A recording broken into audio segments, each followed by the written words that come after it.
उद्धार न पाए हुओं के लिए आपका प्रेम। परमेश्वर ने संसार से ऐसा प्रेम किया कि उसने पापियों के संसार के उद्धार के लिए यीशु को दे दिया।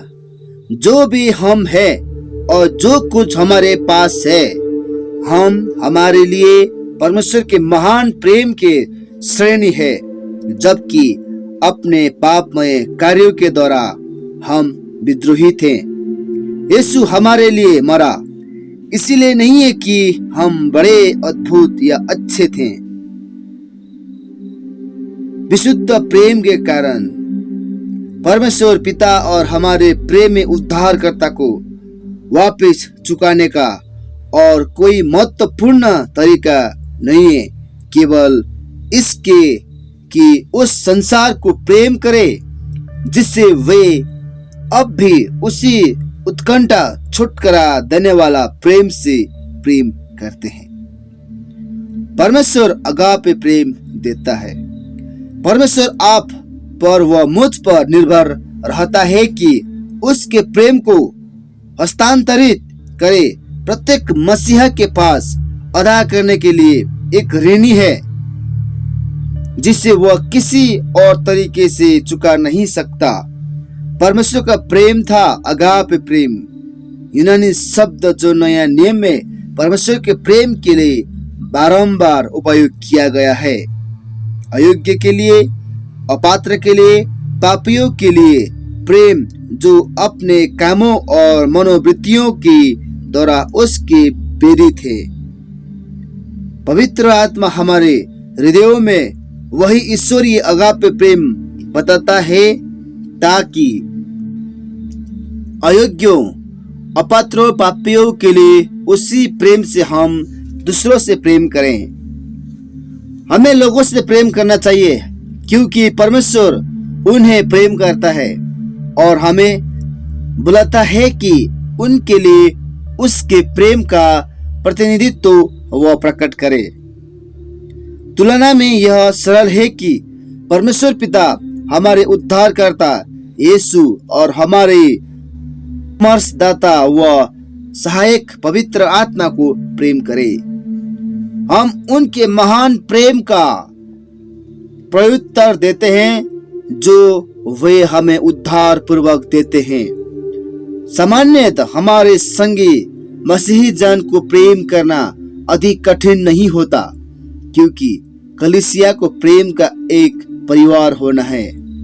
प्रेम अधिक कीमती, बहुत सर्वाधिक कठिन और सर्वाधिक परमेश्वर प्रदत्त बन जाता है जब हम पाप में घृणितों से प्रेम करते हैं जिनके जीवन दुष्टता से भरे हुए हैं। किंतु यही वो प्रेम है जो परमेश्वर मसीहों को बुलाता है और ये प्रकट करे। ये अगापे प्रेम है जो वह हमें देता है और आनंद पूर्वक हमारे अंदर गुणित करता है कि जरूरतमंद संसार को हस्तांतरित करे। प्राणों के लिए प्रेम लालसा करने वाला प्रेम है। मसीहा का प्रेम हमारे अंदर उद्धार न पाए हुओं के लिए उद्धार के लिए एक लालसा उत्पन्न करता है। एक मसीही कार्यकर्ता के हृदय का ये एक विशेषता सूचक संकेत होना चाहिए। सभी के उद्धार के लिए वहाँ एक निरंतर सदा उपस्थिति कोमल इच्छा होना चाहिए। ऐसे क्षण है जब आप इस लालसा के प्रति सचेतन नहीं हो, लेकिन जब आप ऐसे लोगों से मिलते जुलते हैं जो मसीहा को नहीं जानते, यह तुरंत चेतना में उभर आता है। जब आप सुंदर बच्चों या नौजवानों को देखते हैं, आप उनके लिए लालसा करते हैं कि बड़े और मसीहा के लिए जिए। जब आप पाप की कठोर करने वाली प्रक्रिया के प्राणों को पहले ही प्रदर्शित करते हुए देखते हैं, आप दुखी होते हैं और परमेश्वर के लिए उनका लालच करते हैं। जब आप उद्धार न पाए हो को बुरी आदतों का गुलाम बना देते हैं, आप लालसा करते हैं कि मसीहा को उन्हें स्वतंत्र करता हुआ देखे। जब आप उन्हें यीशु की नाम की निंदा करते हुए सुनते हैं, आपके हृदय से खून बहता है और आप उन्हें हमारे प्रेमी मसीहा के पास लाने को लालायित होते हैं। जब आप उन्हें देखते हैं जो दुष्ट आत्माओं की ताकत या निरंतर की उपस्थिति को प्रमाणित करते हैं, आप तुरंत मसीहा के लिए लालसा करते हैं कि उन्हें मुक्त करें। प्राणों के लिए प्रेम एक लालसा करने वाला प्रेम है। व्यक्ति जो प्राणों को मसीहा के अगापे प्रेम से प्रेम करता है, निरंतर लालसा करते हैं और अपने चारों ओर के लोगों के लिए पवित्र उत्कंठा की सतृप्त प्रार्थनाएं करते हुए जीवन बिताते हैं। अचानक अस्थायी लालसा करते प्रेम के तीव्र प्रार्थना बोझ भी है जो पवित्र आत्मा ने विशेष रूप से उन्हें सौंपा है और जो प्राणों के लिए एक भूख का जीवन जीते हैं। बहुत यह एक विशेष व्यक्ति के कारण होता है जिसके लिए परमेश्वर आपको बोझ देता है, जो अपने जीवन में एक विशेष परीक्षा निराशा का सामना कर रहा है अथवा गंभीर रूप से पराजित हुआ है और शैतान की बंधुआई में है। जो पवित्र आत्मा इस व्यक्ति के उद्धार का इतनी इच्छा करता है कि वो अपना अगापे प्रेम ठीक आवश्यकता के समय में आपके हृदय में ढालता है और आप भारी प्रार्थना बोझ की अनुभूति करते हैं। यदि पवित्र आत्मा आपको प्रार्थना का ऐसा विशेष बोझ सौंपता है, आप अवश्य ही धन्य है। यदि संभव हो तुरंत प्रार्थना में जाइए। ऐसा हो सकता है कि प्रबल प्रार्थना के 1 या 2 घंटे पश्चात या शायद उपवास व प्रार्थना को एक अधिक लंबे समय के बाद परमेश्वर पाप व शैतान के बंधनों को तोड़ देगा और बंधुए को मुक्त करेगा। जब परमेश्वर के बच्चे ऐसे आत्मा प्रदत्त प्रार्थना के बोझ के प्रति विश्वास योग्य रहे हैं, सारे संसार में आत्मिक विजयों की कैसे अद्भुत गवाहियां दी गई है। यदि आप प्राणों के लिए लालसा करते प्रेम का प्रतिदिन का जीवन जी रहे हैं, जब कभी उसे आपकी विशेष मध्यस्थता की प्रार्थना की आवश्यकता होती है, परमेश्वर इसे आपको भेज सकता है। क्या परमेश्वर आपको प्रार्थना के ऐसे तीव्र बोझ देता है? यदि नहीं, संभवतः आपने प्राणों के लिए वास्तविक रूप से लालसा नहीं की है। अन्य समयों पर कुछ दिनों या सप्ताहों के अंतराल से आत्मा एक विशेष व्यक्ति के लिए आपके हृदय में एक प्रार्थना की चिंता या विशेष भूखों को गहरा करता है, जब तक कि उनके द्वारा उनके उद्धार के लिए आप अक्षरश भूखे और प्यासे नहीं हो जाते। यह भी एक विशेष सौभाग्य है, ऐसी पवित्र प्यास और प्रार्थना की चिंता सौंपा जाना। समय समय पर परमेश्वर एक दीर्घकालीन कार्य और विशेष स्थान या लोगों के लिए एक जारी रहने वाला लालायित प्रेम सौंपता है। परमेश्वर ऐसा पवित्र बोझ किसी पासवान को दे सकता है, उस समुदाय के लोगों के लिए जहां परमेश्वर ने उसे रखा है। बहुत परमेश्वर अन्य लोगों के हृदयों में भी ऐसी भूख ढालता है।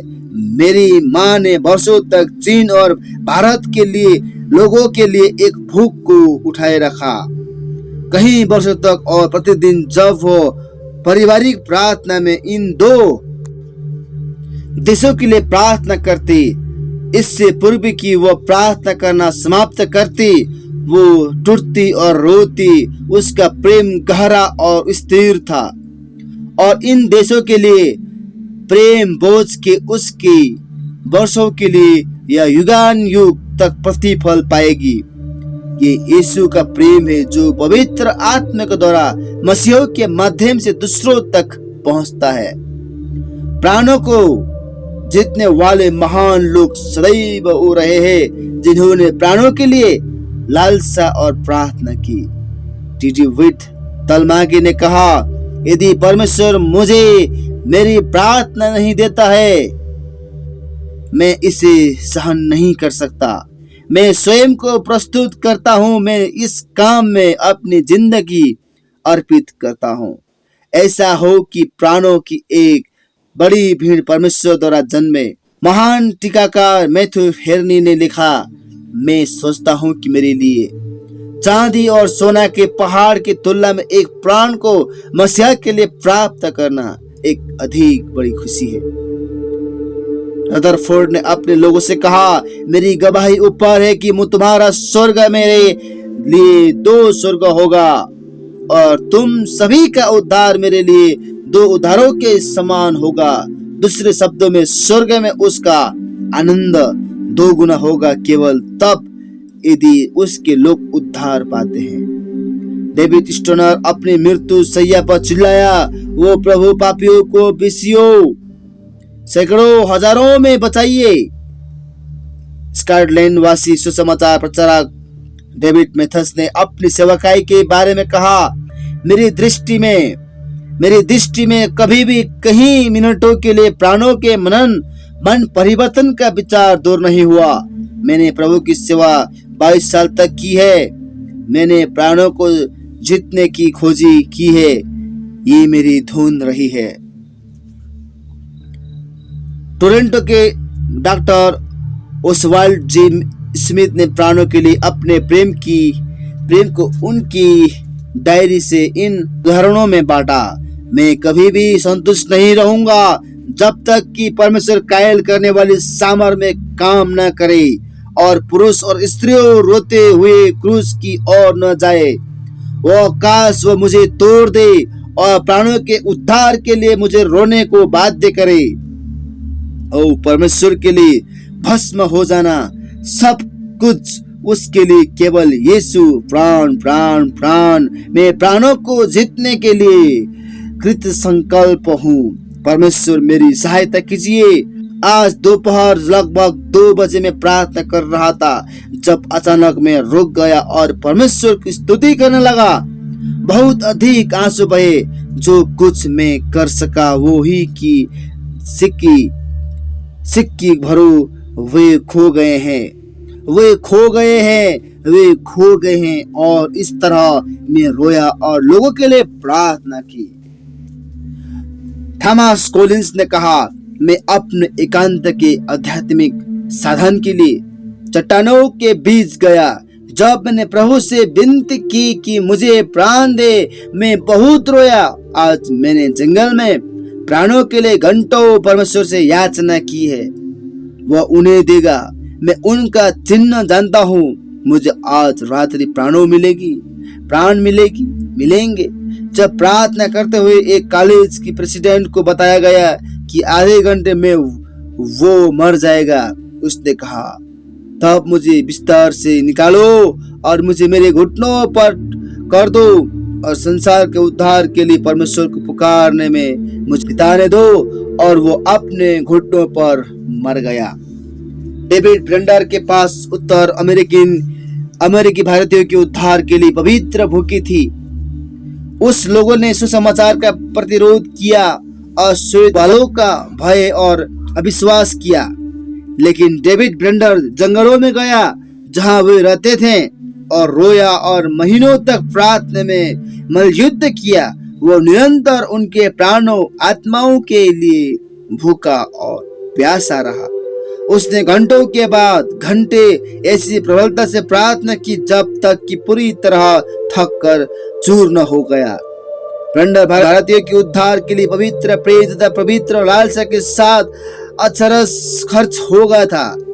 उसने अपने जिंदगी को भौतिक रूप से और आत्मिक रूप से उन लोगों के लिए उड़ेल दिया जिन्हें वह इतनी गहराई से प्रेम करता था। जुलाई 21, 1744 को उसने अपनी डायरी में लिखा, मैंने आध्यात्मिक लालसा की कि परमेश्वर अन्य जातियों में अपने स्वयं के लिए एक नाम प्राप्त करे। लगभग 3 साल तक ब्रेंडर की तीव्र चिंता जारी रही। बारंबार उसकी डायरी प्रार्थना में मल युद्ध करने के समय को अभिलेख करती है। सारे समय वह उन लोगों के लिए अपना प्रेम और अपनी जिंदगी उड़ेलता रहा तब अचानक परमेश्वर का आत्मा उन पर आया। वो जो कुछ दिन पूर्व वह तक चिल्लाते हुए जंगली युद्ध नृत्य और मदभान गोष्ठियों में सम्मिलित होते हुए पियक्कड़पन और अन्यजातीय भोग विलास में जी रहे थे, अचानक उनके पापों के लिए पवित्र आत्मा द्वारा दी गई गहरी कायलियत में जकड़ गए।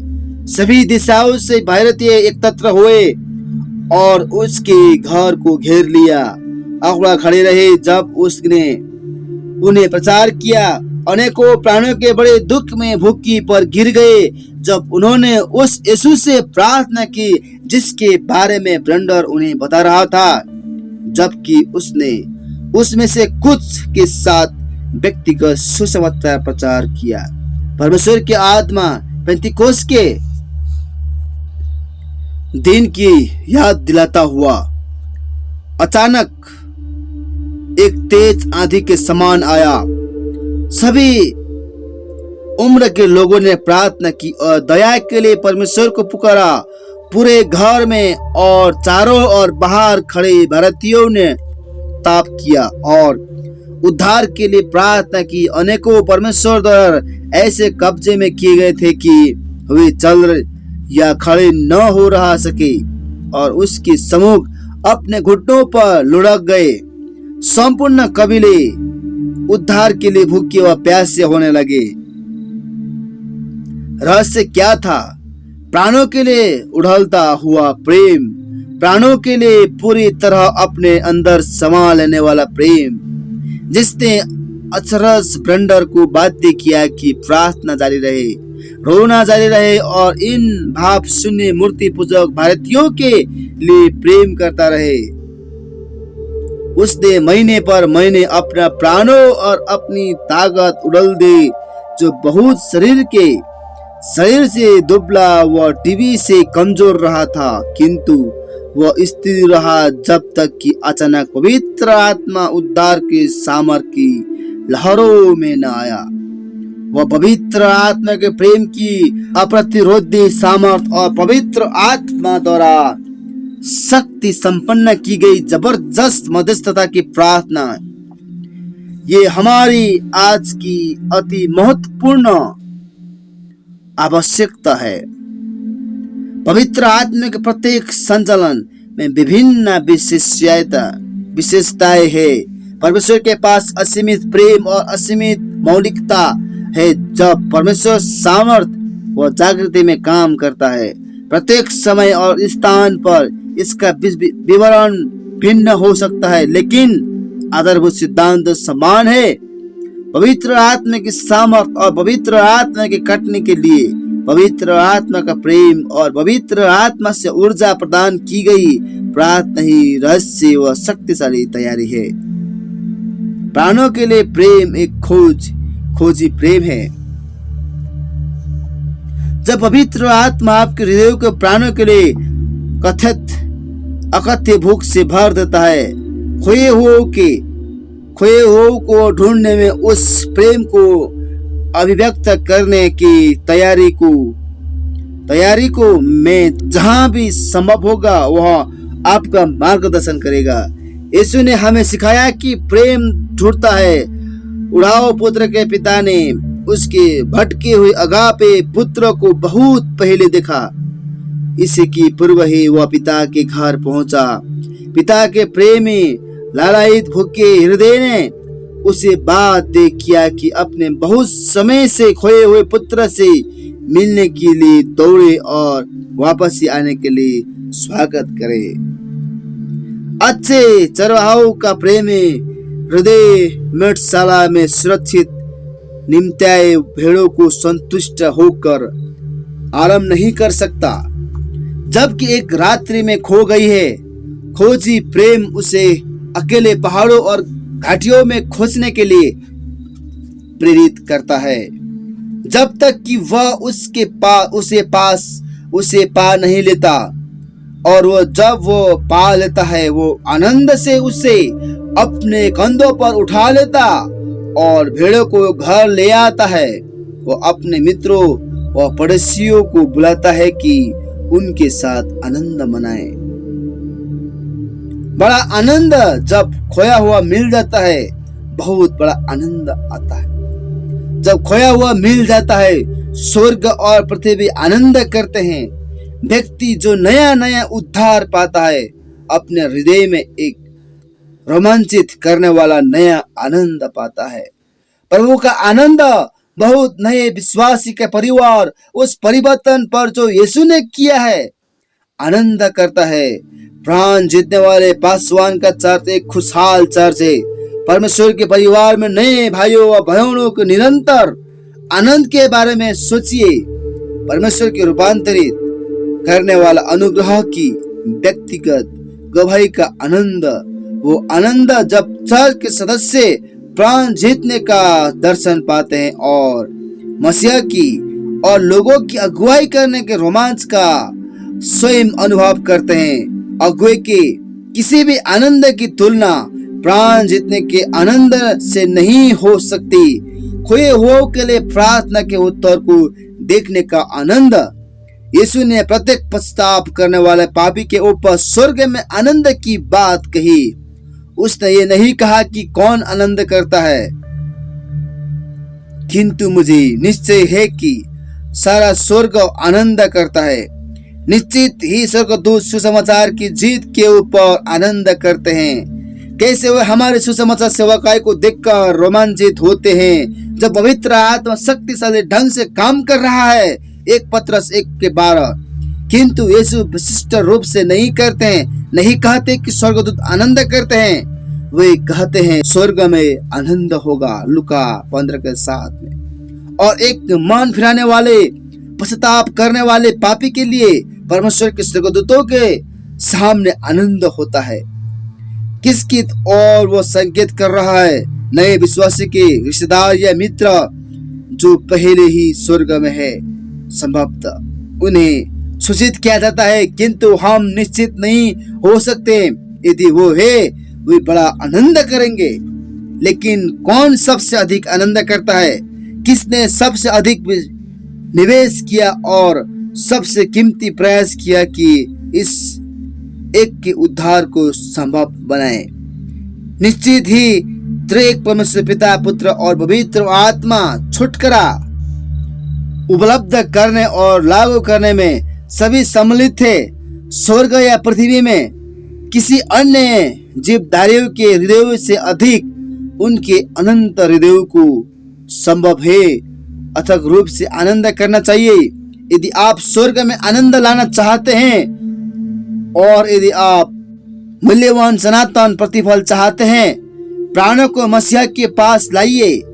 तब सिखाने वालों बुद्धिमानियों की चमक आकाश मंडल की सी होगी और जो बहुतों का धर्मी बनाते हैं वे सर्वदा तारों के समान प्रकाशमान रहेंगे।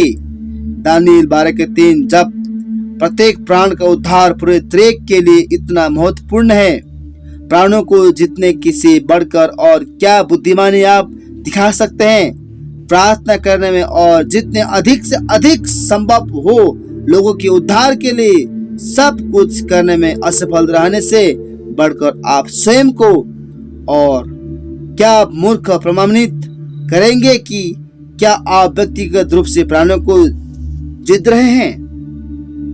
इस वचन से सभी को बहुत से आशीषित मिले। आमीन।